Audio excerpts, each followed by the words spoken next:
Olá a todas e a todos. Hoje eu converso com o professor Christian Dunker, que é psicanalista e professor titular da Universidade de São Paulo.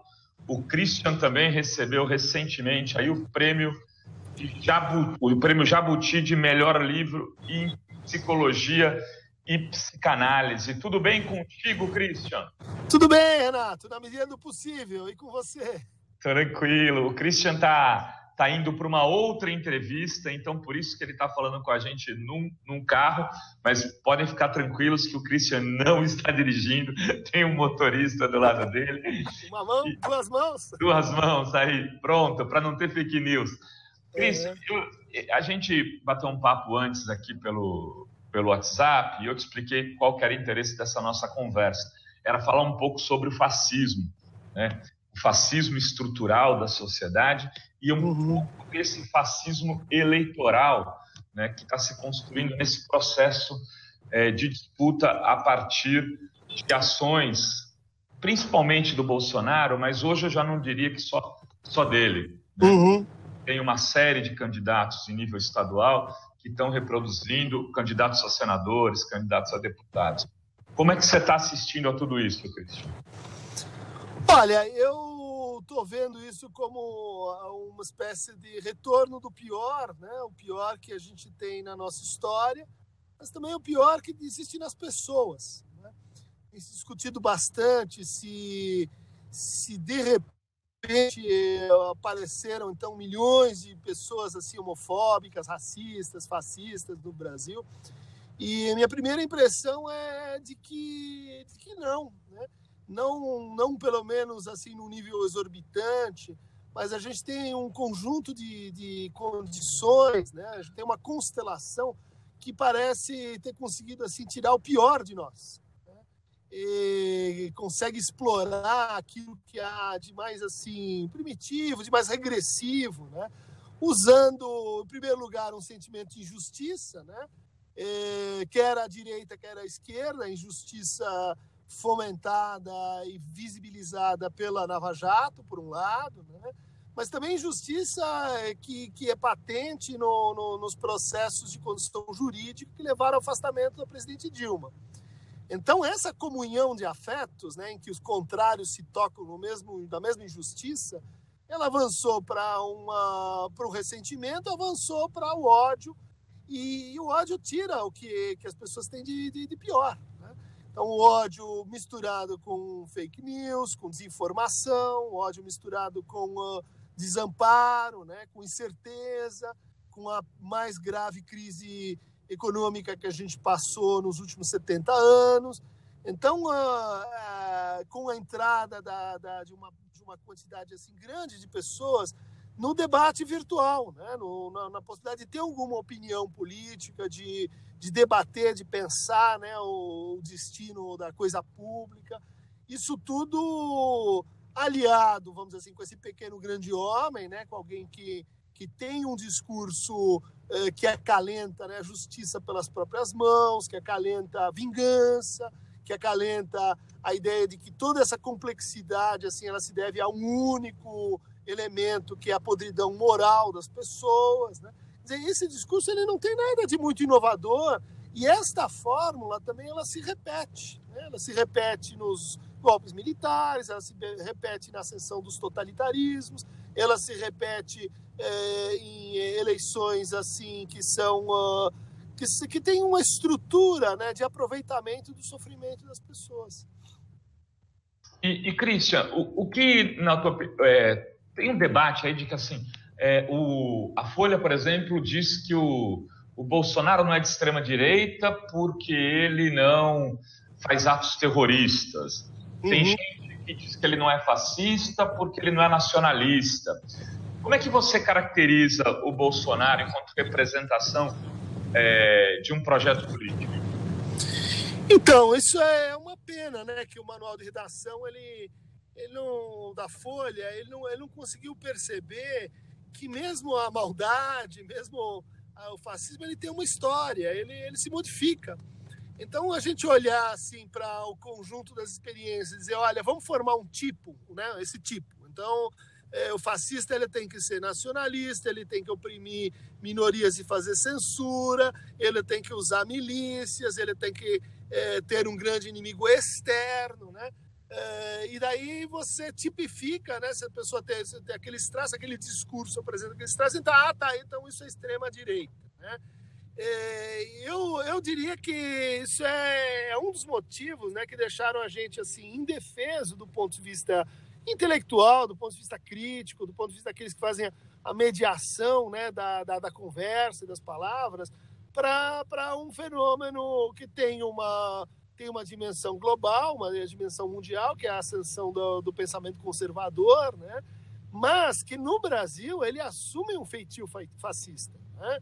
Ele assume um feitio fascista não é só pela presença assim, das teses daquele candidato, mas porque nossas instituições elas estão sendo, de fato, atacadas, né?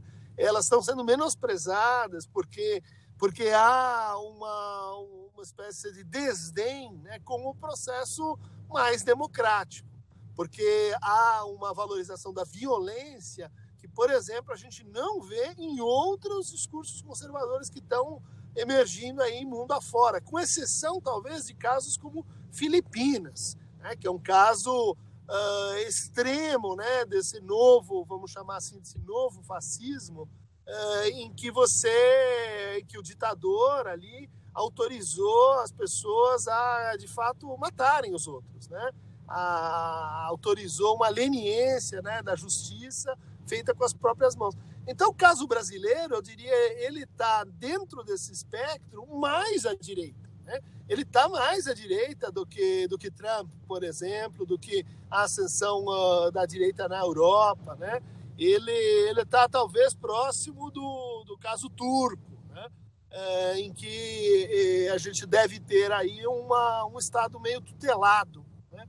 Um Estado impotente diante dessa retórica opressiva, né? Isso está sendo dito, né? A oposição ela não é mais parte produtiva e construtiva da conversa, ela não é mais assim, vamos pensar junto com adversários, ela se tornou um inimigo, né? Um inimigo a ser eliminado.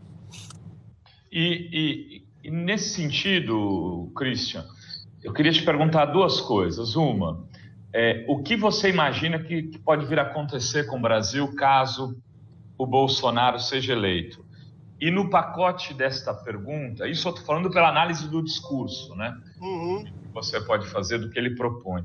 E a segunda é como combater o fascismo do ponto de vista discursivo e psicanalítico, já que estamos falando com alguém da psicanálise. Olha, assim, uma análise, então, tentando pegar o conjunto de coisas que devem acontecer. Em primeiro lugar, deve entrar muito dinheiro no Brasil, né? Muito dinheiro que está pendente, né? E que iria entrar de qualquer forma, ganhe Haddad, ganhe Bolsonaro. Você tem muitas decisões assim, empresariais, né, de investimentos que estão aguardando as eleições para acontecer, que estão sendo retardadas já há muito tempo. Então, isso deve provocar um efeito de euforia maníaca, né? Extremamente perigoso quando combinado com essa violência pirotécnica que a gente tem visto acontecer, né? Violência pirotécnica é aquela que não é instrumental, né? Não é para você pegar o que o outro tem, mas é para você humilhar o derrotado, né? Então, a gente deve estar preparado para rituais de humilhação, para rituais assim, 12 facadas, não só uma ou duas, né? E isso deve, então, num futuro médio, né, aumentar muito a insegurança psíquica e social das posições mais vulneráveis, né? Então, homossexuais, negros, pobres, pessoas que estão excluídas, pessoas que têm condições adversas, né? E essas pessoas elas vão de fato experimentar o que o Lavoisier dizia, né? Quer dizer, a perda da liberdade. Quando você perde a liberdade já está acontecendo isso, né? Você você não se autoriza mais a dar a mão na rua, a andar com uma camisa vermelha, a falar sobre política com pessoas que você gosta e preza, né? Quer dizer, então, vai haver um aumento, né, da intimidação das pessoas. Não diria que a violência ela começa com a violência explícita e, vamos dizer assim, física. A violência começa com as palavras, ela começa com as atitudes e depois ela evolui para esse ponto, vamos dizer assim, de confrontação, né? Então, a previsão que a gente faz é que vai ser uma jornada difícil, mas que não deve se estender muito, porque esse efeito de euforia maníaca, né, essa impulsão, né, para a gente funcionar em estado de massa, para a gente se demitir, e aí já entrando no final da tua colocação, da gente se demitir das relações mais pessoais e mais reais, né, com o outro e com a gente mesmo, que são relações sempre que estão marcadas por o quê? Dúvida, indecisão, ansiedade, angústia, esse é o estado real, né? O estado artificial é o que a gente está vendo. Certeza, né? Todo mundo junto, numa mesma voz, né? Um inimigo que assim, é a causa, a razão e motivo para que está tudo dando errado. A gente, em geral, né? Por isso que estou relativizando um pouco essa ideia de que nasceram 80 milhões de fascistas no Brasil. Sobre essas condições, o pequeno fascista, né? Que existe dentro de cada um de nós, ele veio à tona, tá? Ele não costuma sobreviver assim um tempo indefinido fora do seu ambiente natural, né, de compressão. É possível que aconteça aqui, então, o que aconteceu em outros lugares, que é uma retomada da política como um campo da palavra, da discussão, há uma retomada já espontânea que a gente está vendo das pessoas comuns, né, se interessando e tentando se cuidar uma das outras, tentando conversar de uma outra maneira. E isso é o que a gente espera que seja assim, uma espécie de cura natural para essa dissensão toda, né? O retorno à palavra, o retorno às pessoas, porque o que a gente está vendo é que aquele seu tio, aquela sua tia, aquele seu avó, ele está possuído, né? Ele se tornou alguém inacessível, ele só te trata por preconceitos e por estereótipos, né? Ele só repete coisas que ele ouviu em algum lugar, eventualmente uma fake news, né? Ele está uma das definições mais antigas da loucura, né? Aquela pessoa que está fora de si, né? Ela vive fora de si, né? Assim, não como metáfora, mas ela vive o mundo do outro, né? Ela vive o mundo que os outros estão dizendo, ela vive o mundo da imagem que ela recebe de si a partir do outro, ela vive num estado assim de alteridade, sem divisão, né? Sem esse instante assim de hesitação, sem esse instante em que a gente teria que dizer, né, com um mínimo de bom senso, não sei o que está acontecendo, é uma coisa muito complexa, não dá para a gente dizer então que você tem o bem de um lado e o mal do outro, né? E, por exemplo, eu acho que o caso mais agudo para mim são aqueles casos que mexem assim, muito profundamente com a essência moral, né, ou das crenças morais das pessoas, e mais explicitamente aqueles que acreditam em Cristo e que realmente acreditam que assim Cristo está atrás de uma arma, né, de que é possível essa montagem, né, alguém que está apoiando matar pessoas, né, e que acredita, né, em valores cristãos. Isso acho que é a inversão mais estranha, mais estúpida e a que vai gerar mais culpa depois também. Agora, Christian, e você, o que parece mais difícil nesse processo todo é como construir diálogo, inclusive como resgatar pessoas dessa sociopatia, vou usar uma palavra forte. Mas para tentar construir o debate no nível programático, no nível dos projetos para o país, enfim. São 5 dias da eleição. Você deve ter lido um pouco a pesquisa de ontem do Ibope, as alterações não são grandes do ponto de vista do resultado geral, mas parece que houve uma mudança do eleitorado em relação à rejeição do Bolsonaro. Sim. Esses processos, às vezes, eles também são muito rápidos de volta à realidade, em função das dinâmicas de redes digitais, ou você acha que eles são mais lentos? É possível, é possível. Tradicionalmente, eles demoram um pouco mais, mas aquela pesquisadora, né, da Universidade da Califórnia, Suze Nome, mostrou que, em função das redes digitais e de como funciona a dinâmica da crença e da certeza, essas viradas, né, essas inversões, elas também são muito abruptas, né? São inversões que acho que agora essa última pesquisa mostrou, né, uma mudança na curva, né, uma mudança no padrão de crescimento. Isso, de fato, há pouco tempo que tem para a eleição, mas as curvas elas são dramáticas no ambiente digital, né? Por quê? Porque elas se multiplicam em PG, elas se multiplicam, vamos dizer assim, pelo mesmo raciocínio, né, avassalador de que está todo mundo pensando isso, e na verdade está todo mundo pensando isso dentro da sua bolha, né? Quando a sua bolha fura, a imagem é essa, né? Ela dissolve no ar. Como já dizia, né, o velho barbudo, tudo que é sólido se desmancha no ar, mas tudo que é líquido e gasoso também se desmancha no ar, assim, facilmente, né?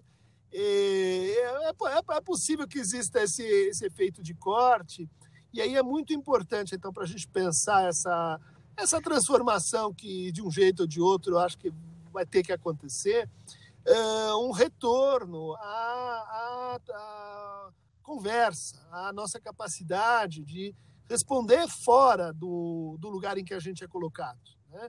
Responder com discussões mais lentas, com discussões, como você está dizendo, né, que vão envolver um pouco mais de formação política.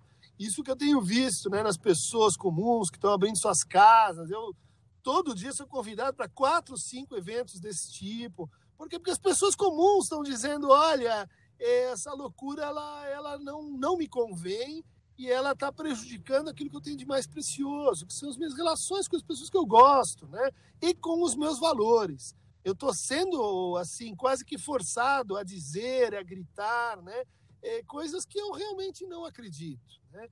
Isso demora um pouco de tempo e demora um pouco, assim, dessa experiência tão difícil da gente ter no ambiente virtual, que é a experiência do vazio, né? A experiência que, no fundo, ela já está batendo a porta da gente. Porque aquele que foi expulso do WhatsApp, porque agora ela é uma vagabunda que apoia o PT, é uma pessoa que desonra a família, porque ela é corrupta, não é que ela apoia um partido corrupto. Essa pessoa está se sentindo como? Sozinha. E, por outro lado, como é que estão se sentindo as pessoas que estão funcionando nesse estado de massa? Como disse lá o Enias Canetti, é aquela solidão na massa, né? É o sentimento de que você só é mais um. Que rastro isso deixa? Vamos pensar aí num fenômeno análogo, que foram as pessoas que apoiaram o impeachment da Dilma. Onde estão essas pessoas, né? Onde estão os apoiadores do governo Temer? É incrível, porque assim a gente viu, né, elas saírem às ruas, elas se organizarem, vestiram camisas amarelas, né? Mas quando você pergunta, você apoia o Temer? Eles, não, eu nunca apoiei o Temer. Mas você apoia essa recessão que a gente está vivendo, desemprego? Não, eu nunca quis. Mas peraí, você não era aquela mesma pessoa que dizia assim que nada podia ser pior que a Dilma? Sou eu, mas não era isso que eu queria dizer, tá? Eu acho que a gente vai ter um processo análogo, né? Você vai chegar para a pessoa e dizer, olha, você não estava falando aquilo? Não, isso era só porque eu estava contra o PT. Assim como antes eu estava contra a Dilma, agora eu estou contra o PT. E depois que passou, isso não deixa rastro, não deixa memória, isso não deixa, assim, visibilidade subjetiva. Só que a gente sabe que esses eventos, eles vão, assim, produzindo mais negação, produzindo mais recalque, mais repressão, né? Isso faz mal para as pessoas. E pode nos deixar numa ditadura militar com viés fascista, né? Exatamente. Esse é um risco real, né? Que tá aí colocado, porque quando você começa a entrar nesse processo de negação, ou você assim dá um passo atrás, isso é difícil, porque se rever é difícil, pedir desculpa é difícil, prometer de novo é difícil, ou você vai fazendo isso tão péssimo, né? Que é ter que gritar mais para não se escutar, né? Tem que berrar mais contra o outro, tem que ser mais agressivo para negar isso que você está sabendo. Você está sabendo que não é verdade, né? Você está sabendo que teve esse fake news, você sabe que aquela sua sobrinha, tia, aquele seu amigo gay, aquele seu amigo negro, ele não precisa sair do mundo para você existir. Você sabe disso. Você sabe que ele não é o culpado. Você sabe que ele não é um vitimista que está se apoiando e mamando nas tetas do Estado, e que os artistas vivem da Lei Rouanet. Você concorda com o espírito, vamos dizer assim, dessa colocação, mas você não concorda com a letra do que está sendo dito, né? Você está indignado com eles, mas você não concorda com as práticas que se autorizam a partir disso. Só que o que acontece quando a gente entra no fascismo institucional, né? Mais e mais pessoas vão virando para o outro lado, só que sem poder admitir isso. Mais e mais pessoas vão se comportando como um fascista sem sentirem isso dentro de si, até o ponto em que não sobra mais nada. E daí você mesmo é levado, como o poema lá do Brecht, né?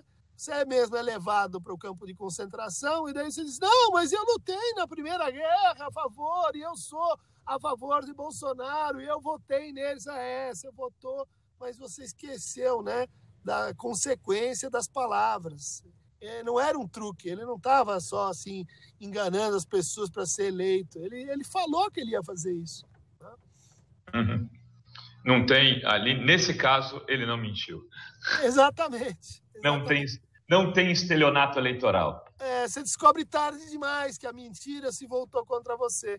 E daí o que acontece? Você se sente humilhado, envergonhado. Você não sai por aí dizendo, me arrependi, olha só como eu sou idiota. Porque em política, no nosso momento, a gente tem uma epidemia de espertos, né? De superentendidos, e todo mundo assim que é capaz de ler essa complexidade que se chama Brasil com uma facilidade incrível. Isso é auto-engano, isso leva a gente a uma hora a acordar, né, da ressaca. Isso dá uma ressaca moral que chama, né? E como é que a gente lida com a ressaca moral? Mais pinga, né? mais demência, ou então tristeza, desamparo, desalento, né? A gente já está vivendo um pouco isso, mas o sismógrafo, né? A gente, como psicanalista, está numa posição assim de ser um sismógrafo que vai pegando os movimentos de terra antes do terremoto acontecer, né? Já está vivendo isso, a gente já está vendo como existe, né, um sentimento assim de mal-estar dentro da campanha de Bolsonaro, né? As pessoas que votaram convictas, né? E que não se sustenta isso, né? O que não quer dizer que, então, olha só, o PT tinha razão e tudo que ele propôs e etc. Esse raciocínio, né, de que só tem dois lados, um é o bom, o outro é o mal, o que ele nega, né? O que ele não aguenta? Que a realidade é misturada, que a realidade é compósita, que a realidade é mesclada, que a gente tem lados bons e ruins, que um partido tem lados bons e ruins, que um programa tem lados bons e ruins. Isso a gente não quer ver, porque isso dá trabalho, isso exige estudo, isso não coloca a gente numa imagem muito bonita. Maravilha, Cristian. Tá bom, Renato? Te agradeço aí a conversa, vamos conversar mais. Espero que numa situação não fascista. Tá bom, mas sempre em trânsito, sempre em trânsito. Para algum outro lugar. Ir para um outro lugar. Grande abraço, boa entrevista aí na sequência para ti, Cristian. Tudo de bom, Renato. Abração, valeu. Renato. Tchau, tchau. Abração.